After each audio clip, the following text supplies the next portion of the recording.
so grounded was the other term that drove me crazy because I had no idea what does that mean. Can you explain? Well, on a functional level, now a lot of people are doing what's called earthing and walking, for example, barefoot on the ground. And there are healing retreats with forest bathing, and we do grounding and earthing outside here at our healing retreat center as well. But if you're not outside, you know, walking barefoot on the grass, for example, that's a nice analogy. You know, people always give the analogy of grounding into the earth, is to be able to breathe into your center and then feel a connection to yourself.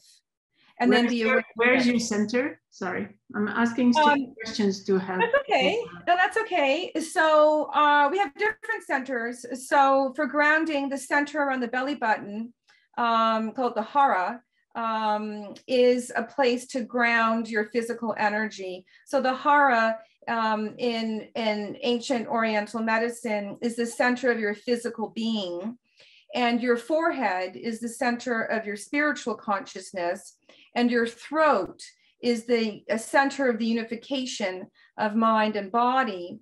So there's an ancient expression that your destiny is determined by what you say here and what you eat, right? So when we often think about our center for centering or grounding, we are thinking about our abdominal area.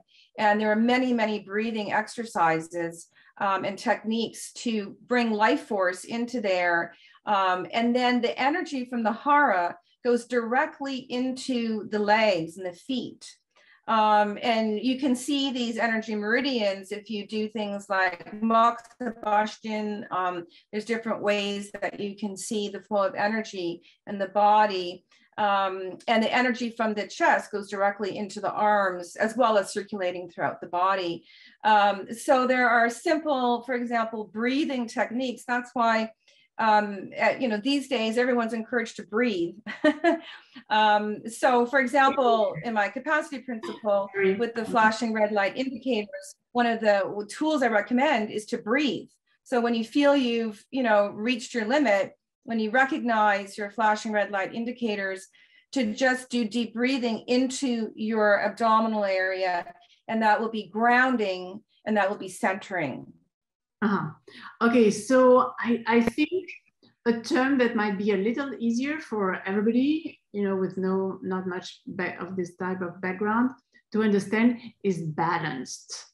You know, centered is balanced. You don't let, you know, you're not letting yourself be driven by just your mind and the energy in your head, not by just your heart and your emotions and you're crying all the time, or just by your physical body and you just ignore everything else. So it's really an integration, a balance of all you know, our physical body, our emotional body, our mental body. That's a little bit what it is, right?